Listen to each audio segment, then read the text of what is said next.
کہ اس نے ہمیں اپنی بارگاہ میں حاضری کی توفیق عطا فرمائی۔ اللہ رب العالمین ہماری اس بابرکت حاضری کو اپنی بارگاہ میں قبول و منظور فرمائے۔ ماہانہ محفل میں نشست میں ہم موجود ہیں اور عنوان بھی آپ تک پہنچ گیا، فضائل اہل بیت۔ یہ ہمارے لیے بڑی سعادت کی بات ہے کہ ہم حضور صلی اللہ علیہ وسلم کے گھرانے اور حضور علیہ السلام کے اہل بیت کا تذکرہ کر رہے ہیں۔ یہ تذکرہ ان کی محبت میں جو اضافہ ہے اس کا ذریعہ بن جائے اور ان کی محبت آقا کریم کی شفاعت کا ذریعہ بن جائے، بس یہ نیت ہے۔ ہمارے دانش بھائی نے بھی کہا کہ اہل بیت اور صحابہ کرام کی محبتیں اور اہل بیت سے جو محبت ہے اس کا تذکرہ ہو، تو کئی نشستوں میں آپ شامل ہوئے ہوں گے اور یہ ذکر آپ نے بارہا سنا ہوگا، لیکن میں آپ کو گارنٹی دیتا ہوں، نوید دیتا ہوں، بشارت دیتا ہوں، آل رسول کا جتنا تذکرہ سنیں گے اتنا ایمان تازہ ہو، اور یہ محبت جتنی بڑھے گی اتنا حضور کا قرب نصیب ہوگا۔ تو یہ لمحات جس میں ہم موجود ہیں یہ ہمارے ایمان کے لیے بڑی بالیدگی اور بڑی محبت کا ذریعہ ہے۔ تو اہل بیت کے جو فضائل ہیں، مناقب ہیں، دیکھیں ہمارے دین میں جب کسی کی فضیلت کی بات آتی ہے ہم کہتے ہیں کہ جی فلاں کو کوئی فضیلت حاصل ہے، تو کیا فضیلت حاصل ہے، کتنی فضیلت حاصل ہے۔ تو اس میں معیار ہمارے پاس کوئی ہوائی فضائی باتیں نہیں ہوتی ہمارے دین میں کہ فلاں نے کہا فلاں نے کہا۔ مسلمہ جب کسی کی فضیلت کا بیان ہو تو ہمارا پہلا ماخذ قرآن ہوتا ہے اور ہمارا دوسرا ماخذ اللہ کے رسول کی حدیث ہوتی ہے۔ ہمیں وہاں سے چیزوں کا تعارف ملتا ہے۔ ہمیں تو کچھ نہیں پتہ، ہمیں تو جو بتایا ہے رب کے قرآن نے بتایا ہے اور رب کے مصطفیٰ نے بتایا۔ تو اس اعتبار سے ان مآخذ کو اگر آپ دیکھیں گے قرآن میں اور حدیث میں، سبحان اللہ، تو کیا اہل بیت اور حضور علیہ السلام کے گھرانے کا خوبصورت تذکرہ آپ کو ملے گا۔ ایک آیت کریمہ قرآن کریم کی نازل ہوئی، فَإِذَا نُفِخَ فِي الصُّورِ فَلَا أَنْسَابَ بَيْنَهُمْ يَوْمَئِذٍ وَلَا يَتَسَاءَلُونَ۔ جب سور پھونکا جائے گا، جب محشر کا میدان لگے گا، قرآن کہتا ہے، تو آپس کے جو رشتے ہیں نا، فلا انصاب بینہم، یہ رشتے ختم ہو جائیں گے۔ یعنی ان رشتوں کے معیار پہ کوئی فیصلہ ہو، یہ بات ختم ہو جائے گی۔ کوئی آدمی کہے کہ یا اللہ یہ میرا بیٹا، یہ میری بیٹی ہے، یہ میری ماں، یہ معیار نہیں ہوگا۔ وَأَن لَيْسَ لِلْإِنسَانِ إِلَّا مَا سَعَىٰ، بندے اپنا نامہ اعمال دکھا۔ فَلَا أَنْسَابَ بَيْنَهُمْ، قرآن کہتا ہے وہاں نسبوں پہ بات نہیں ہوگی۔ وَلَا يَتَسَاءَلُونَ، اور باہمی جو ایک دوسرے سے ہمارا سوال کرنا، ایک دوسرے سے تعلق پوچھ گچھ جو دنیا میں ہے، ہم ایک دوسرے سے پوچھ گچھ نہیں کریں گے، خدا سب سے پوچھ گچھ کرے۔ دنیا میں تو ہوتا ہے نا، میں اس کو دیکھ لوں گا، میں اس سے پوچھ لوں گا، میں اس سے وضاحت کرا لوں گا۔ قرآن کہتا ہے قیامت کے دن خدا خود وضاحت کرائے گا، آپ کیسے تھے، کون تھے، کیا عمل تھا، یہ ہر بندے سے خدا خود پوچھے گا۔ جب یہ آیت کریمہ نازل ہوئی تو اس نے اس نسب کے معیار کو ختم کیا۔ تو اس آیت قرآنی کی تشریح میں اللہ کے رسول صلی اللہ علیہ وسلم نے ارشاد فرمایا، کل سبب و نسب منقطع یوم القیامت الا سببی و نسبی، قیامت کے دن سب کے رشتے ٹوٹ جائیں گے، سبب منقطع ہو جائیں گے، اگر قیامت کے دن بھی کسی کا رشتہ باقی ہوگا تو مجھ محمد مصطفیٰ کا باقی ہوگا۔ استثناء ہے، یہ خود حضور نے فرمایا، کل سبب و نسب منقطع الا مگر سببی و نسبی۔ تو یہ اتنا عالمگیر اہل بیت کا حضور سے تعلق اور حضور کے گھر والوں کی اتنی شان ہے جو دنیا میں بھی معتبر اور معتبر ترین اور میدان محشر میں بھی معتبر ترین ہے۔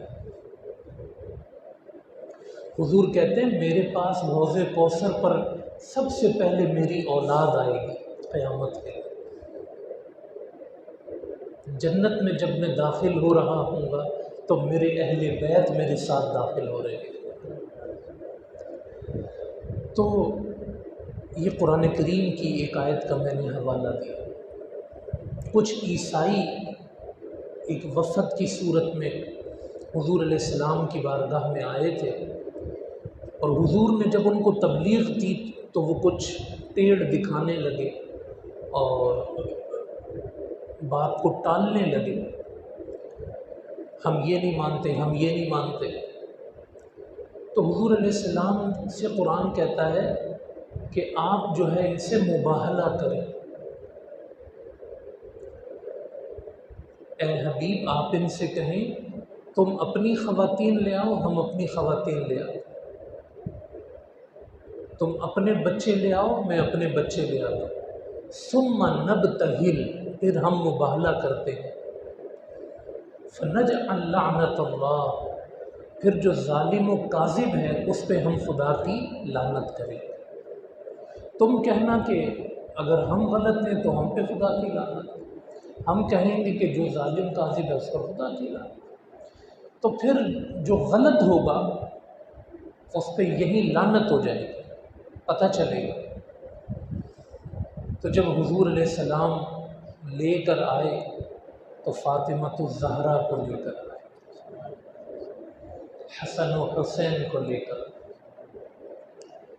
تو عیسائیوں نے جب حضور کا گھرانہ دیکھا اور حسن و حسین کا چہرہ دیکھا اور چہرہ مصطفیٰ دیکھا تو کہا کہ اگر آج ہم نے یہ مباہلہ کیا تو ہم مٹ جائیں گے۔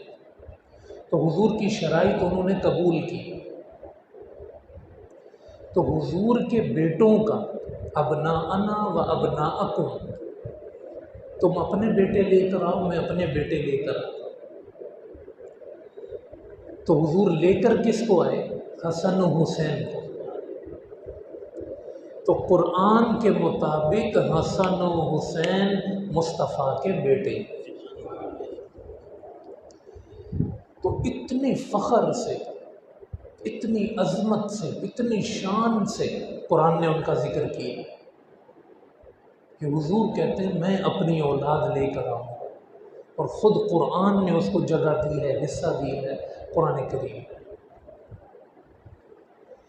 اور ایک مشہور و معروف آیت کریمہ تیسری جو آپ کے سامنے پیش کر رہا ہوں، قُلْ لَا أَسْأَلُكُمْ عَلَيْهِ أَجْرًا إِلَّا الْمَوَدَّةَ فِي الْقُرْبَى، کہ میں تم سے تبلیغ رسالت پر کوئی اجر نہیں مانگتا، إِلَّا الْمَوَدَّةَ فِي الْقُرْبَى، مگر میرے رشتہ داروں کی محبت، قربا کی محبت۔ تو اس سے پتہ چلا کہ اہل قرابت رسول کی محبت جہاں ایمان کا جز ہے وہیں اہل ایمان، اہل بیت رسول کی محبت وفائے مصطفیٰ بھی،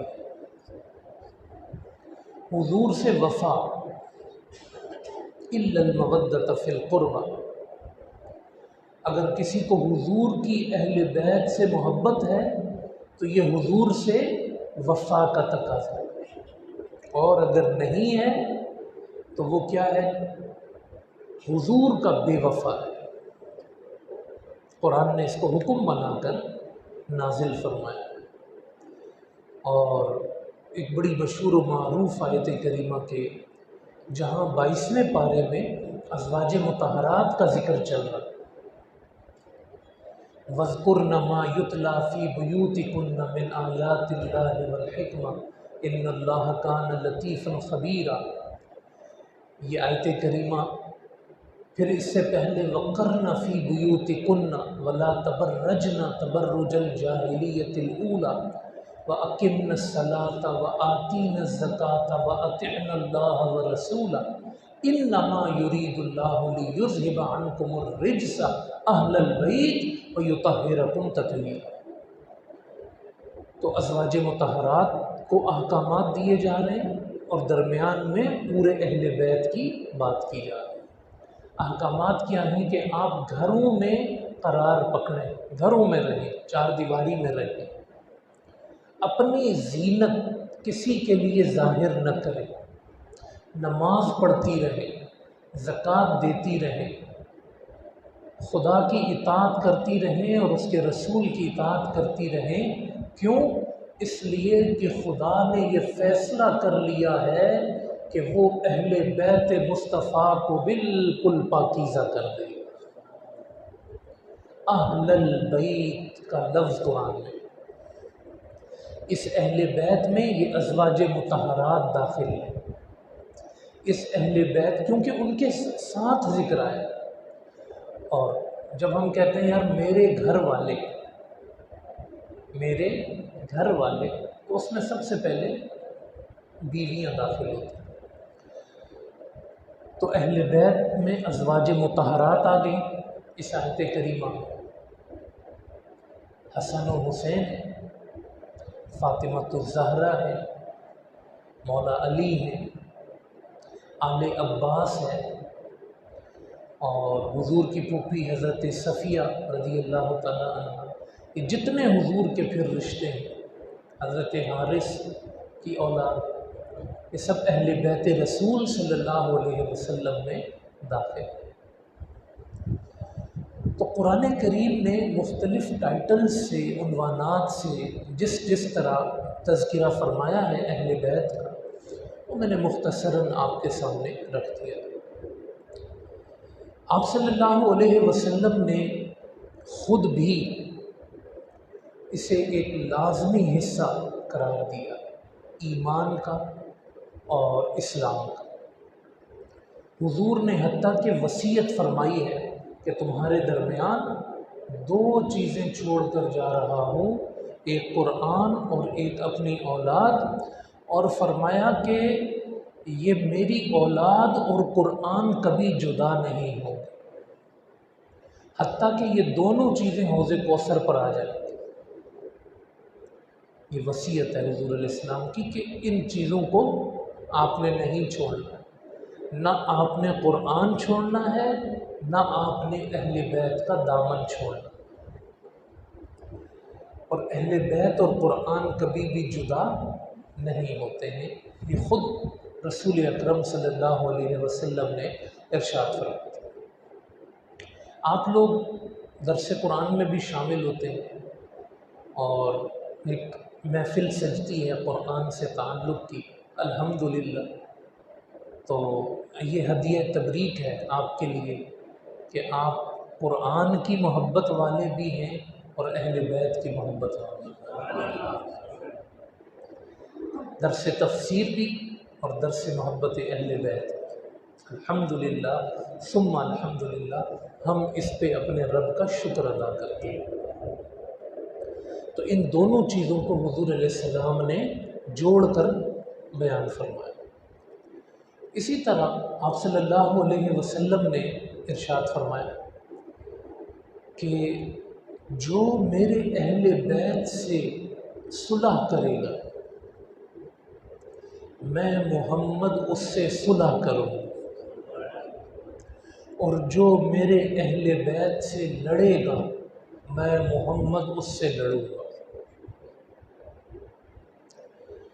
تو قیامت کے دن حضور کی صلح میں آنا، حضور کے دامن میں آنا اور حضور علیہ السلام سے نجات کا تعلق قائم ہونا، اس کی بنیاد کس بات پر ہے؟ اہل بیت کی محبت کے ساتھ۔ اور جن لوگوں نے یہ رسم شروع کی اور پھر کچھ اس کے پیروکار پیدا ہوئے، جس میں پہلا شخص اس امت میں یزید ہے۔ آپ کہیں گے کہ جی اہل بیت سے کون لڑنے والا؟ یزید لڑنے والا۔ پھر بعد کے خلفاء میں بھی، بادشاہوں میں بھی اہل بیت پر دروازے تنگ کرنے والے، ان کو اذیت دینے والے خلیفہ چلے۔ تو یزید کو یہ حضور علیہ السلام کے الفاظ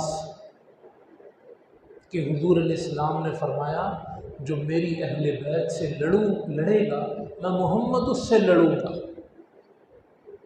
تو قیامت کے دن یزید کو رسول اکرم سے لڑائی کا سامنا ہوگا۔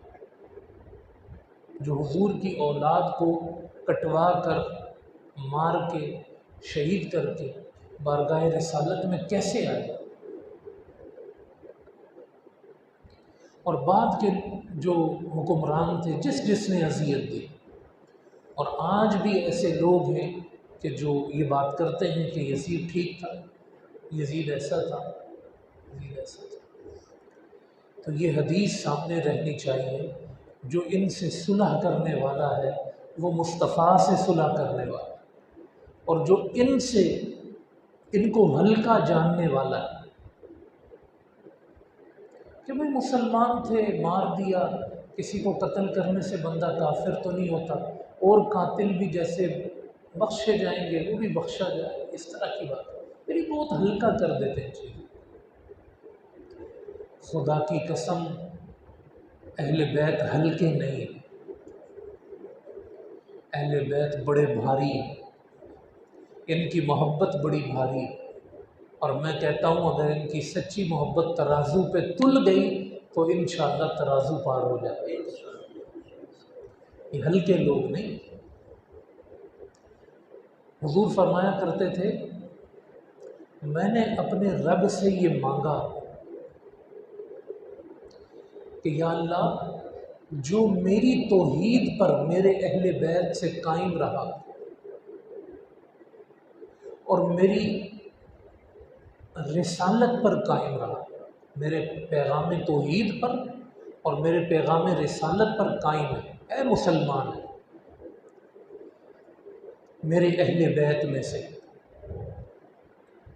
تو میں نے اللہ سے کہا یا اللہ ان میں سے کسی کو جہنم میں داخل نہ کرنا، تو میرے رب نے میرے جملوں کی لاج رکھی اور کہا میں نے آپ کے اہل بیت میں سارے افراد کو جنت عطا فرمائی۔ حضور فرمایا کرتے تھے کہ اگر ان میں کوئی برے عمل والا بھی ہو میرے اہل بیت سے نفرت نہیں کرنا۔ کافر ایک الگ چیز ہے، عمل میں بھی کمی آ جاتی ہے، جیسے آپ کسی عام آدمی کے عمل کو دیکھتے ہیں تو ایک گھناؤنا پن محسوس کرتے ہیں، اہل بیت سے یہ معاملہ جائز نہیں،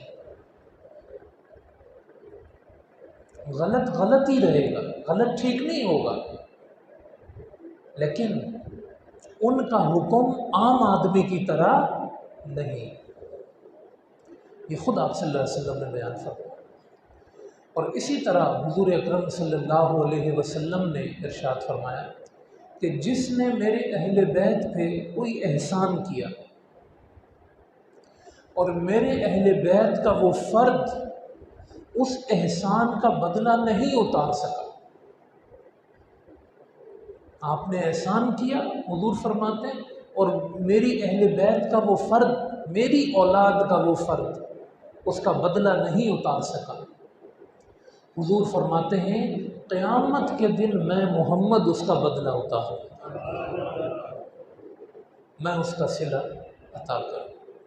تو بہت ساری احادیث ہیں، وقت کی کمی کے باعث میں ساری احادیث کوٹ نہیں کر سکتا، لیکن ان ساری حدیثوں کو پڑھ کر ایک بڑی خوشگوار سی جو فیلنگ آتی ہے، اور ایک آسرا بنتا ہے، اور ایک بڑی امید قائم ہوتی ہے کہ یار یہ عمل بڑا پیارا ہے کہ آدمی اپنی زندگی میں اہل بیت کی محبت کی کشتی میں سوار ہو جائے، اس کی باتوں سے اہل بیت کی محبت کی خوشبو آئے، اس کے عمل سے اہل بیت کی خوشبو آئے، محبت کی خوشبو آئے، انشاءاللہ انشاءاللہ اس کی قبر سے بھی خوشبو آئے انشاءاللہ، ہمیں یقین ہے اس بات کا۔ تو اہل بیت کا تعلق قرآن کریم میں نے ذکر کیا، چند احادیث آپ کے سامنے بیان کی، پھر وہ فضائل جو اہل بیت کے افراد میں سے ہر ایک کے الگ الگ ہیں، وہ پھر الگ احادیث میں موجود ہیں۔ صحابہ کرام میں جتنے فضائل حضرت علی رضی اللہ تعالی عنہ کے، اتنے فضائل صحابہ کرام میں ساری شخصیات میں کسی کے نہیں۔ یہ ان کی اسپیشلٹی ہے حضرت مولا علی کی، کہ جتنے فضائل زبان رسالت سے یا آیات قرآنی سے حضرت مولا علی کے بیان کیے گئے کسی کے نہیں۔ ائمہ کرام نے، علماء کرام نے، محدثین نے ان احادیث کو، ان اقوال کو، ان فضائل کو جب جمع کیا تو الگ الگ کتابیں بنی ہیں پوری۔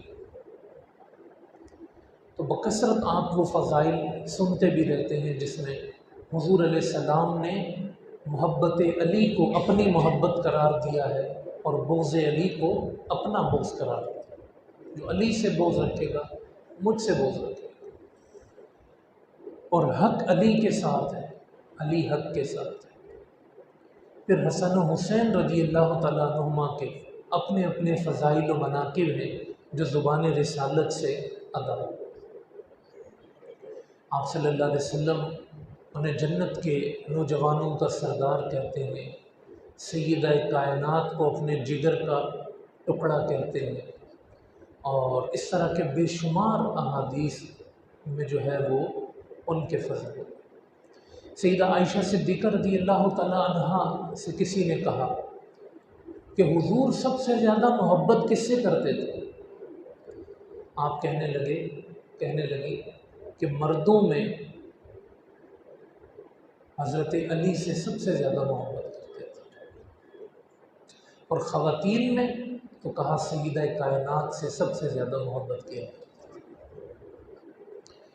تو صحابہ کرام نے یہ سب کچھ اپنی آنکھوں سے دیکھا ہے، حضور کا ایک ایک جملہ سنا ہے، اس کو محسوس کیا ہے۔ وہ انفرادیت جو حضور نے قائم کر دی اہل بیت کی، الحمدللہ ثم الحمدللہ، یہ جملہ، یہ نظریہ، یہ موقف آپ لے کر جائیں، ذہن میں بسا کے جائیں کہ وہ انفرادیت اہل بیت کی جو اللہ کے رسول نے قائم فرما دی، 14 صدیوں میں اس امت نے اس انفرادیت کو قائم رکھا، برتنے میں، محسوس کرنے میں۔ آپ خود اپنے دلوں کی کیفیت کو دستک دیں، کیسا محسوس کرتے ہیں حسن و حسین کے بارے میں؟ اہل بیت کے لفظ سے ہی ہمیں محبت ہے، تو کیا یہ ایک الگ سا احساس نہیں ہے؟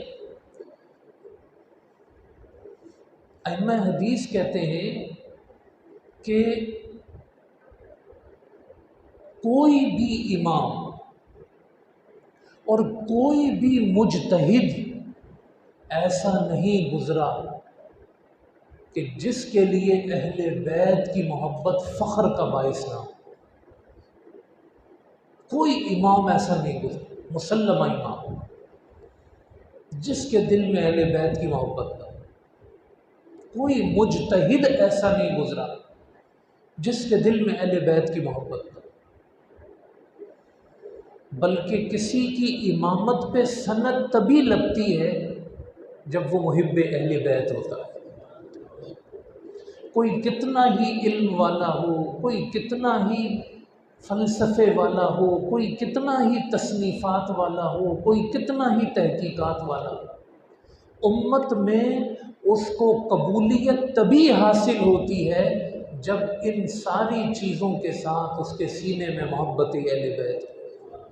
اور یہ چیز نکل جائے، علم تو پھر تسلیم کیا جاتا ہے کہ بھئی علم بڑا تھا، صلاحیت بڑی تھی، وہ تو ظاہر ہے اس کا انکار نہیں، لیکن امت میں پھر اس کو قبولیت نہیں ملتی، لوگوں کو اس سے محبت نہیں ہوتی۔ پھر لوگوں نے زمانے میں اسی امام سے محبت کی ہے جس نے حسن و حسین سے محبت کی،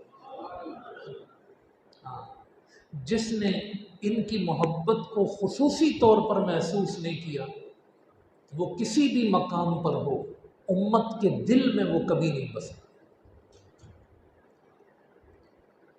اور یہ تو ہم ائمہ کی بات کر رہے ہیں، اور رتبوں میں جب امام الائمہ، بڑے بڑے ہمارے جو 4 امام ہیں، پھر اس کے بعد تبع تابعین ہیں، پھر اس کے بعد تابعین ہیں، پھر اس کے بعد حضرات صحابہ کرام ہیں، پھر حضرات صحابہ میں بڑے صحابہ، پھر بڑے صحابہ میں خلفائے راشدین، یہ پوری فہرست ہے۔ جیسے جیسے ان کے رتبے بڑھتے چلے جاتے ہیں، ان کے سینوں میں محبت اہل بیت بھی بڑھتی چلی جاتی ہے۔ شدید محبت کرنے والے تھے کہ حضور کے اہل بیت سے، اور محسوس کرایا کرتے تھے۔ حضور کے چچا تھے عباس رضی اللہ تعالیٰ عنہ وارضاہ، جلیل القدر شخصیت، کیا مقام ہوگا رسول اکرم کے چچا، چچا والد ہوتا ہے۔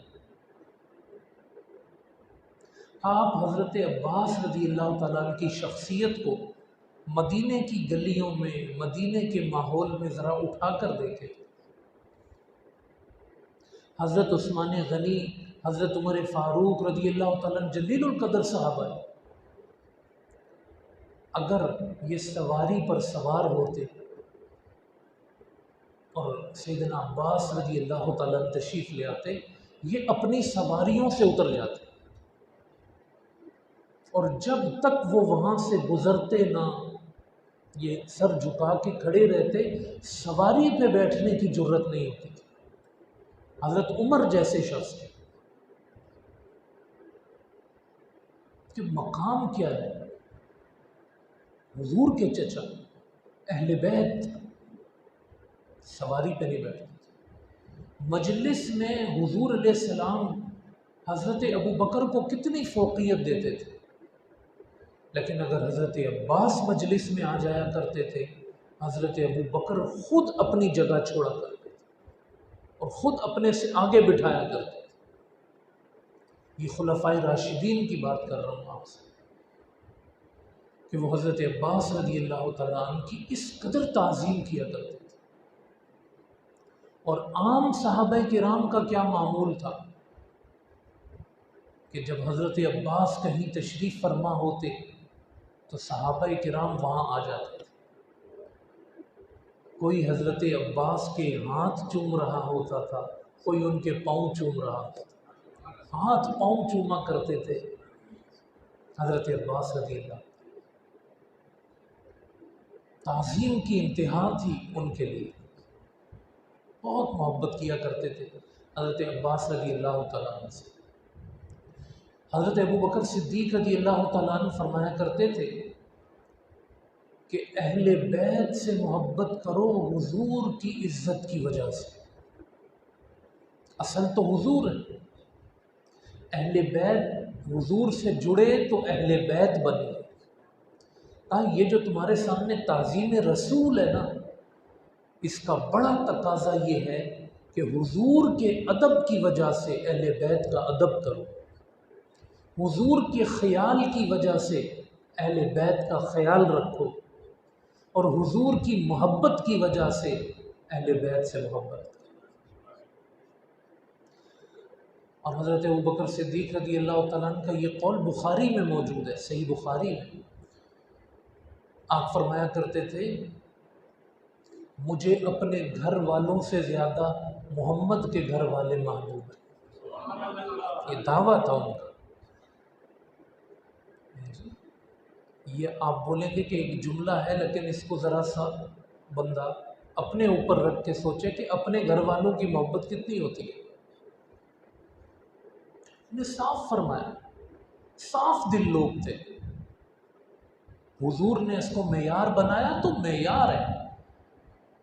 فرمایا ابو بکر کا گھرانہ بعد میں ہے، مصطفیٰ کا گھرانہ پہلے۔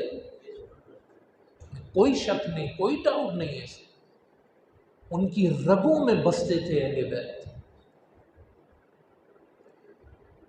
حضرت عمر فاروق رضی اللہ تعالیٰ عنہ کپڑے تقسیم کر رہے ہیں، بچوں کے کپڑے آئے ہیں، کپڑے تقسیم ہو رہے ہیں۔ حسن و حسین رضی اللہ تعالیٰ عنہما کو کپڑے نہیں دیا، اور کہنے لگے، فرمانے لگے کہ بھائی یہ جو کپڑے میرے پاس آئے ہوئے تھے بچوں میں تقسیم کرنے کے لیے، اس میں کوئی بھی جوڑا حسن و حسین کے شایان نہیں ملا۔ بھائی جو آئے میں اس میں جو سب سے بہتر ہے وہ آپ دے دیں، ہم بھی یہی کریں گے نا۔ یہ دیکھیں، یہ ایک محبت اور اضافی احساس ہے۔ تو امیر المومنین آپ نے دیے نہیں، کہا ان کے شایان شان نہیں، تو کہا پھر کیا کرنا ہے؟ ایک بندہ یمن بھیجا، ایک بندہ یمن بھیجا، کہا یمن سے حسن و حسین کے لیے اعلیٰ کپڑے لے کر، شہزادوں کے لیے شہزادوں کے کپڑے لے کر آؤ۔ عمر کو یہ جچتا نہیں ہے کہ یہ کپڑے اہل بیت کے سامنے پیش کریں۔ تو یمن گیا بندہ، کپڑے لے کر آئے، وہ لے کر آپ حسن و حسین کے پاس آئے، یہ آپ کے لیے، یہ آپ کی شاعری، اس میں اپنا بیٹا نہیں ہے، عبداللہ ابن عمر نہیں ہے، اس میں کسی کا بیٹا، خلیفہ کا بیٹا ہے، بلکہ خلیفہ کا بیٹا بعد میں مصطفیٰ کے بیٹے پہ۔ اپنے بیٹوں کا اتنا احساس نہیں تھا جتنا حسن و حسین کا احساس، بہت احساس کیا کرتے تھے حضرت عمر فاروق رضی اللہ تعالیٰ۔ بڑے بڑے اکابر صحابہ کا جو وظیفہ مقرر کیا وہی وظیفہ حسن و حسین کا مقرر کیا۔ تو بچہ ٹیم آ گئی، بچوں نے کہا بھئی بچوں کو تو یہ مقرر ہوا ہے، کہا حسن و حسین بدر والوں کے سے کم نہیں آئے، کیا شان تھی بدر والوں۔ اور حسن و حسین ابھی بدر کے موقع پہ تو سمجھیں پیدائش بھی نہیں ہوئی، لیکن جو رویہ بدری صحابہ کے ساتھ تھا، حضرت عمر آپ دیکھیں نا کہ 13 ہجری میں آئے تو 10 سال کا بچہ، 10-12 سال کے بچے ہیں نا اس وقت، ابھی جو ابتدا 10-12-13 سال کے بچوں کو 60-70 سالہ بدری صحابہ کے برابر رکھا ہے حضرت عمر نے، اور احساس کرایا اس کا، فرمایا یہ اپنے بڑوں کی طرح، مولا علی کا بھی وہی وظیفہ ہے اور حسن و حسین کا بھی وہی وظیفہ ہے کہ ان بچوں کے سینے میں کوئی احساس کی کمی نہ آئے۔ حسن و حسین کبھی یہ نہ سوچیں کہ نانا جان اب نہیں، یہ ذہن میں ہوتا تھا بچے تھے نا، حضور نے کتنی محبت دی تھی حسن و حسین. صحابہ کرام نے حسن و حسین کو حضور کی کمی نہیں محسوس ہونے دی، اتنی محبت دیتے تھے. الگ ہی شان ان کی ہوتی تھی، ان کو محسوس ہوتا تھا کہ ہم جیسا کوئی نہیں ہے. یہ کس نے محسوس کرایا؟ ابو بکر نے محسوس کرایا، عمر فاروق نے محسوس کرایا. اور انہوں نے ان کے والد کی جس طرح شادی کرائی تھی، وہ واقعہ آپ نے سنا ہوگا. رشتہ پڑا، رشتہ ہو گیا، کوئی خوشبو لینے گیا ہوا ہے، کوئی کھانا لینے گیا ہوا ہے، کوئی کیا. یہ خلفاء نے انتظام کیا اس پوری شادی کا. ایک گھر کی طرح تھے یہ، اور اتنے گہرے دوست تھے، اتنے گہرے دوست تھے کہ حسن و حسین کی ولادت کے بعد یہ تو جنت سے نام آئے تھے. جب ان کے بعد سیدہ کائنات کے بعد نکاح کیے حضرت مولا علی نے، پھر بچے ہوئے تو پہلے بچے کا نام کہا کیا رکھیں گے؟ کہا محمد. کہا اس سے بہتر تو کوئی نام نہیں. دوسرا بیٹا ہوا، کیا نام رکھیں گے؟ علی. کہا اس کا نام ہے ابو بکر، کیونکہ محمد کے بعد ابو بکر سے کوئی بہتر نہیں. حسن و حسین تو جنت سے نام آئے. اب جب مولا علی خود نام رکھ رہے تو تاریخ میں اس کی ترتیب دیکھو. پہلا بیٹا محمد، دوسرا بیٹا ابو بکر، تیسرا بیٹا کہا علی کیا نام رکھیں گے؟ کہا عمر. ابو بکر کے بعد عمر سے کوئی بہتر نہیں. تیسرا بیٹا ہوا، کہا کیا نام رکھیں گے؟ کہا عثمان. کہا اب عثمان سے بہتر. پھر بیٹا پیدا ہوا، پھر عباس. کہا نام عباس کو آپ نے مؤخر کر دیا. کہا اللہ نے بھی فضیلت میں ایسے ہی مؤخر کیا ہے، میں نے ترتیب سے نام رکھ دیا. اور کربلا کربلا کرنے والے شاید آپ کو یہ نہ بتائیں کہ یہی محمد ابن علی، ابو بکر ابن علی، عمر ابن علی، عثمان ابن علی، عباس ابن علی، حسین ابن علی کے ساتھ کربلا میں شہید ہوئے. کبھی آپ نے نام سنا ہے ان کا کہ کربلا میں یہ بھی شہید ہوئے؟ ابو بکر، عمر شہید ہوئے، علی کے بیٹے، علی کے 6 بیٹے شہید ہوئے کربلا. اگر ان 3 بیٹوں کے بھی نام آ جائیں تو لوگوں کو پتہ چل جائے گا کہ یہ سب ایک تھے. آگے حسن نے بھی یہی سنت رکھی، امام حسن. امام حسین نے بھی یہی سنت رکھی، اپنے بچوں کے نام ابو بکر و عمر و عثمان پہ رکھے. تو 3 خلفاء مولا علی کی شادی کرا رہے ہیں.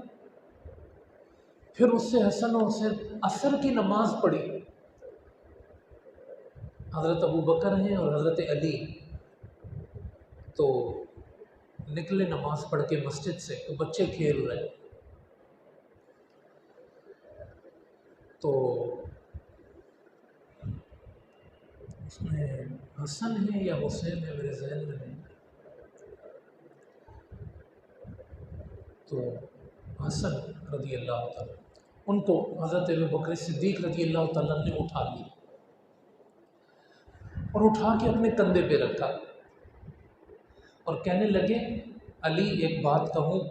کہا جی. حضرت ابو بکر کہہ رہے، کہنے لگے حسن علی کے مشابہ نہیں ہے، حسن محمد عربی کے مشابہ ہے. تو حضرت علی ہنسنے لگے. کہا بھائی علی تمہاری طرح نہیں ہے، یہ مصطفیٰ جیسا ہے. یہ محبتیں ہیں ان کی.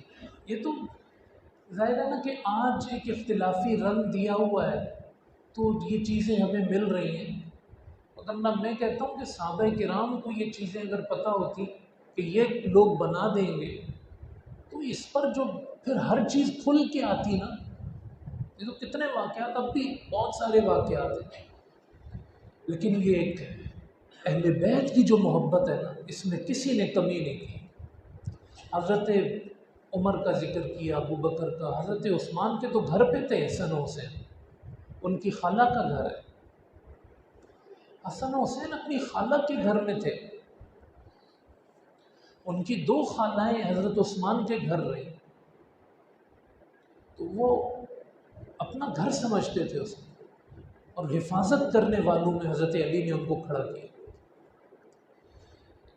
اور پھر حضرت عبداللہ ابن مسعود رضی اللہ تعالیٰ عنہ کہا کرتے تھے کہ اہل بیت کی ایک دن کی محبت 100 سالہ عبادت پہ بھاری ہے۔ آپ کہیں میں 100 سال سے تلاوت کر رہا ہوں، میں 100 سال سے نفل پڑھ رہا ہوں، آپ عبادتیں کرتے ہیں نا خدا کا قرب پانے کے لیے، یہ صحابی رسول کا جملہ ہے۔ عبداللہ ابن مسعود فرمایا کرتے تھے ایک دن کی محبت 100 سالہ عبادت پہ بھاری ہے۔ اب مجھے بتاؤ، یہ صحابہ کا ایمان تھا، یہ صحابہ کا عقیدہ تھا، نظریہ تھا۔ اور حضرت ابو ہریرہ رضی اللہ تعالیٰ، ظالم کبھی ابو بکر صدیق کو گالیاں دیتے ہیں، کبھی کس صحابی کو، کبھی حضرت ابو ہریرہ کا مذاق اڑا۔ حضرت ابو ہریرہ وہ صحابی ہیں جو کہتے تھے مجھے جب بھی امام حسن کی زیارت ہوتی ہے، حسن کی زیارت ہوتی ہے، میری آنکھوں سے آنسو جاری ہیں، اتنی شدید محبت تھی۔ ایک شخص کہتا ہے میں نے ابو ہریرہ کو دیکھا، ایک جنازے میں شریک تھے، تو وہاں حسین بھی آئے ہوئے تھے، تو حضرت حسین کو تھاما ابو ہریرہ نے رضی اللہ، اور اپنے کپڑوں سے ان کے پاؤں صاف کر رہے، پاؤں کی دھول لگ جاتی ہے جیسے بچوں کے، ہم کہتے ہیں جی بچوں کے پاؤں پہ دھول ہٹا دو، ابو ہریرہ اپنے کپڑوں سے ان کے پاؤں کی دھول صاف کیا کرتے تھے، ان کی چپل صاف کیا کرتے تھے، پھر ان کو پاؤں میں پہنایا کرتے تھے۔ اور کیا رہ جاتا ہے؟ تو اس کے طویل واقعات ہیں، یہ میں اس ضمن میں سنا رہا ہوں کہ کائنات میں جو بھی مقبول انسان ہے وہ محبت اہل بیت کے بغیر مقبول نہیں ہے۔ امام اعظم ابو حنیفہ اہل بیت کی محبت وہ فرمایا کرتے تھے، امام ابو حنیفہ اور امام شافعی کا یہ قول ہے کہ اگر کوئی ہمیں محبت اہل بیت کی وجہ سے شیعہ کہتا ہے تو کہتا رہے۔ اتنی محبت تھی کہ کہنے والا شیعہ کہہ دیتا تھا، لیکن امام اعظم ابو حنیفہ وہ تھے کہ جنہوں نے فرمایا کہ اس امت میں سب سے افضل ابو بکر ہیں، پھر عمر، پھر عثمان، پھر علی۔ یہ شیعہ نہیں تھے یہ، لیکن کہتے تھے کوئی کہتا ہے تو کہتا رہے، ہم تو اہل بیت سے محبت کرتے رہے۔ اور امام شافعی کے مشہور اشعار ہیں، آپ فرمایا کرتے تھے حب اہل بیت محمد فرد من اللہ تعالی، یہ اللہ کی طرف سے ایک فرضوں میں سے فرض ہے اہل بیت سے محبت۔ اور پھر ہم سب کو مخاطب کر کے امام شافعی فرماتے ہیں اور نمازیں پڑھنے والوں، جب تک اپنی نماز میں اہل بیت پہ درود نہیں پڑھو گے تمہاری نمازیں مکمل نہیں۔ من لم یصلی علیکم فلا صلاۃ لہ، اے اہل بیت کیا شان ہے آپ کی، جو آپ سے محبت نہ کرے اس کی نماز نہیں ہوتی، جو آپ پہ درود نہ پڑھے اس کی نماز نہیں ہوتی۔ تو کہاں اہل بیت کی محبت کے بغیر تو نماز نہیں ہوتی ہے انسان کی، پھر وہ کدھر جائے گا، پھر وہ مسلمان کہاں سے رہے گا؟ اس قدر شدت سے بیان کرتے تھے۔ آل عباس میں سے خلیفہ بنے، عباسی خلیفہ جن کو کہتے ہیں، ظاہر ہے کہ حضرت عباس رضی اللہ تعالیٰ عنہ کا تعلق اہل بیت سے تھا، تو وہ اہل بیت سے تعلق رکھتے تھے۔ جعفر بن سلیمان جیسے ان میں ایک تھے، تو امام مالک سے کچھ اختلافات ہوئے، تو امام مالک، یہ میں تیسرے امام کا ذکر کر رہا ہوں، ان کو جیل میں پکڑ کے لے جائے اور کوڑے مارے۔ اب جس نے حکم دیا اس کا تعلق اہل بیت سے، اور ان کو کوڑے لگ رہے، تو یہ کوڑے کھاتے کھاتے جو ہے نا بے سدھ ہو گئے، بے ہوش ہو گئے۔ اور جب ان کو ہوش آیا تو پہلا جملہ ان کی زبان پہ کیا تھا؟ امام مالک کی پہلا جملہ ان کی زبان پہ یہ تھا، سنو سنو، میں نے جعفر بن سلیمان کو معاف کیا، میں نے جعفر بن سلیمان کو معاف کیا، اور اگر میں مر گیا تو میں سن لو کہ میں نے ان کو معاف کر دیا، یعنی جس کے حکم سے کوڑے لگے۔ اور فرمایا یہ میں اس لیے کہہ رہا ہوں کہ قیامت کے دن میں اس طرح بارگاہ رسالت میں نہ جاؤں کہ ان کی اولاد کے کسی فرد پر میں نے کیس کیا ہوا، یا آپ کی اولاد کی کسی شخص کی نفرت میں دل میں لے کر جاؤں۔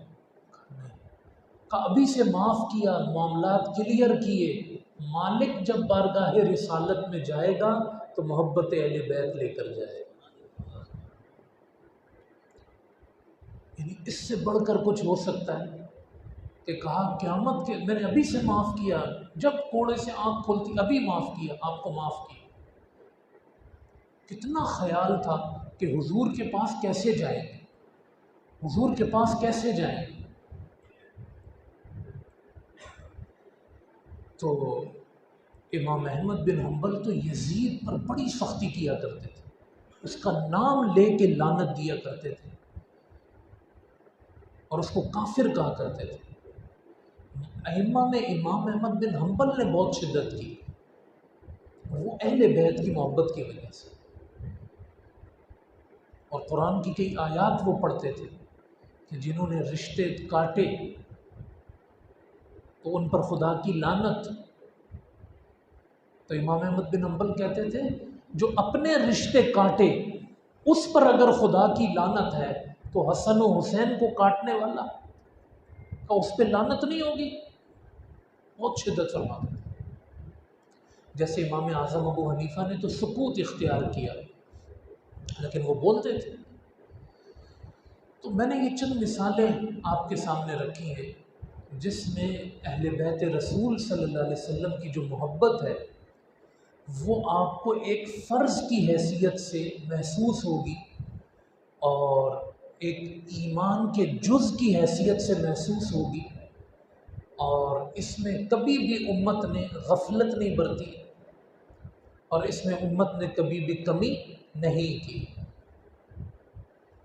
قربان جائیں حضور کے ان فرامین کے، حسین منی و انا من حسین، حسین مجھ سے ہے اور میں حسین سے۔ حضور صلی اللہ علیہ وسلم نے فرمایا کہ سیدہ کائنات میرے جگر کا ٹکڑا۔ تو لوگوں نے تفریقہ بازیاں کر دی، جدا کرنے کی کوشش کر دی، اگر نہ صحابہ کرام اور اہل بیت کی جو محبت ہے۔ ایک حدیث میں ہے کہ میری جو عطرت ہے، میری جو اولاد ہے، آپ فرمایا کرتے تھے یہ میرا جامہ دان ہے۔ آپ جو جامہ پہنتے ہیں نا، کوئی لباس پہنتے ہیں جس سے اپنے جسم کو ڈھانپ لیتے ہیں، فرمایا کرتے تھے میری عطرت میرا یہ جامہ دان ہے۔ اور فرمایا کرتے تھے یہ جو انصار ہیں، مدینے والے ہیں، سارے صحابہ، آپ فرمایا کرتے تھے یہ میری جماعت ہے، یہ میرے جامہ دان ہے، یہ میری جماعت ہے۔ صحابہ کرام کو حضور اپنی جماعت کہا کرتے تھے۔ تو آپ صلی اللہ علیہ وسلم نے کبھی ان کو جدا نہیں کیا، آپ صلی اللہ علیہ وسلم نے کبھی ان کی تفریق نہیں کی۔ آپ نے ایک مرتبہ فرمایا کہ ایک فرشتہ جو ہے وہ اللہ سے اس نے اجازت مانگی کہ اللہ مجھے زمین پہ جانے کی اجازت ہو۔ کہا آپ کیا کریں گے؟ کہا کہ میں زمین پہ جاؤں گا اور ایک سعادت یہ حاصل کروں گا کہ امام الانبیاء کو سلام کروں گا۔ اور ایک آپ کی طرف سے جو بشارت ہے وہ دوں گا کہ حسن و حسین سے محبت کرنے والا، مولا علی اور سید کائنات سے محبت کرنے والا، اسے اپنے نبی کی شفاعت نصیب۔ تو آسمان سے پہلی مرتبہ یہ فرشتوں کی بھی آپ ایک کیفیت دیکھ رہے ہیں کہ میں جا کے یہ خوشخبری دے دوں کہ اہل بیت کیا ہے، اور فرشتے آسمانوں پر تڑپتے ہیں کہ یا اللہ اجازت ہو ہم امام الانبیاء کو سلام کرائیں۔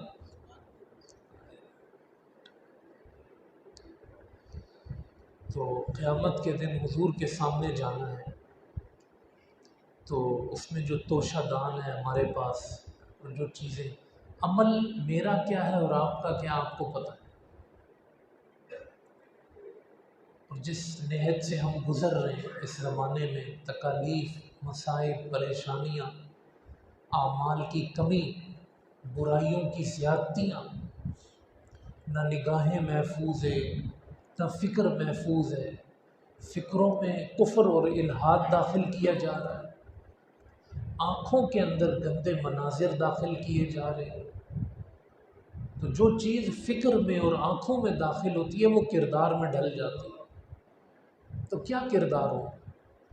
تو خدا کی قسم اس دور میں ضرورت ہے کہ وہ بشارت جو اللہ نے اہل بیت کو سنائی کہ اللہ تمہیں پاک کر دے گا، یہ بشارت سن کر میں اور آپ اپنے کان بھی کھول لیں اور اپنی فکر کی اور آنکھوں کی کھڑکیاں بھی کھول لیں کہ اگر اہل بیت کا تمغہ امتیاز یہ ہے کہ خدا ان کو پاک کرنا چاہتا ہے اور خدا نے انہیں پاک کر دیا، تو ہمیں بھی ان کی بھیک لینی ہے اور خود کو پاک کرنا ہے۔ آنکھیں پاک ہو، فکر پاک ہو، عمل پاک ہو۔ اہل بیت کی اس نشست میں جو ہم شریک ہیں، کیا آپ مجھ سے عہد کرتے ہیں اور میں آپ سے عہد کرتا ہوں اور اللہ سے عہد کرتے ہیں کہ آنکھیں پاک رکھیں گے، فکر پاک رکھیں گے، کسی کی غیبت، حسد، گالی گلوچ، گندی چیزیں نہ گھر میں، نہ موبائلوں میں، نہ کہیں پر۔ خدا کی قسم اگر اہل بیت کی ہم بات کر رہے ہیں، اس کے بڑا ہم پہ فرض اور قرض ہے۔ یہ پاک لوگ ہیں، اور ان کے چاہنے والے اگر پاک نہ ہوں، بڑی شرمندگی ہے۔ اللہ ہمیں رسول اور اہل بیت کے صدقے رسوائیوں سے محفوظ کرے۔ میرے نوجوان دوست میرے ساتھ بیٹھے ہوئے ہیں، بچے میرے ساتھ شامل ہیں، یہ نیت کر لیں انشاءاللہ اپنے آپ کو پاکیزہ رکھیں گے اور محبت اہل بیت والا رکھیں گے۔ خدا کی قسم حسین کا فیض ڈائریکٹ آئے گا، حسن کا فیض ڈائریکٹ آئے گا، سیدہ کائنات کا فیض ڈائریکٹ۔ حضرت عمر فاروق رضی اللہ تعالیٰ عنہ گئے تھے سیدہ کائنات کے پاس اور کہا تھا، بیٹی میں گواہ ہو جاؤں۔ حضرت عمر کو بخشش کی بڑی فکر تھی اپنی، تو وہ جو کہا تھا کہ بچوں نے، حسن حسین نے کہا ہے کہ آپ ہمارے نوکر ہیں، تو ان کو کہو لکھ کے دے۔ وہ لکھا ہوا، ہم کہتے ہیں نا درود تنجینا اور عہد نامہ اور یہ قبر میں لے کے دینے کی، حضرت عمر نے حسن و حسین کی چٹھی قبر میں لے کر گئے کہ مجھے حسن و حسین نے اپنا نوکر کہا۔ تو سیدہ کائنات کے پاس گئے اور کہا گواہ ہونا اور گواہ رہنا، میں مردوں میں سب سے زیادہ محبت علی سے کرتا ہوں اور خواتین میں سب سے زیادہ محبت آپ سے کرتا ہوں۔ میری اس محبت کی آپ گواہ رہنا، یہ قیامت کے دن میرا سرمایہ بنے گا۔ تو یہ صحابہ کرام کے جو جذبات اور انہوں نے جس طرح اس پاکیزگی کو پھر قائم رکھا، صحابہ کرام، عثمان حیا والے مشہور ہوئے، صحابہ کرام پاکیزگی والے مشہور ہوئے، جنہوں نے کبھی سنت ترک نہیں کی، سنت، حضرت عمر نے زمین پہ کوڑا مار دیا اور کہا کہ میں نے کبھی تجھ پہ غلط چیز کی ہے؟ یہ کتنی بڑی ایک آپ کردار کی گواہی ہے کہ میں تجھ پہ کھڑا ہوں۔ ہم اپنی زمین سے کہہ سکتے ہیں جو ہمیں دیکھ رہی ہے کہ تو نے مجھ میں آنا ہے، پھر پتہ چلے گا۔ حضرت عمر اس زمین سے کہہ رہے ہیں میں نے تیرے ساتھ غلط کیا، کبھی تجھ پہ گناہ کیا میں نے، تیرے اوپر کبھی ناانصافی ہوئی ہے، تو کیوں تو زلزلے کر رہی ہے؟ خاموش، زمین تھم گئی۔ ایسے بھاری کردار تھے صحابہ کرام کے، اور مجھے کہنے دیجئے اس کی بنیاد محبت خدا، محبت رسول اور محبت اہل بیت۔ اللہ پاک یہ تمغے یہ ہم سب کو نصیب فرمائے۔ آمین۔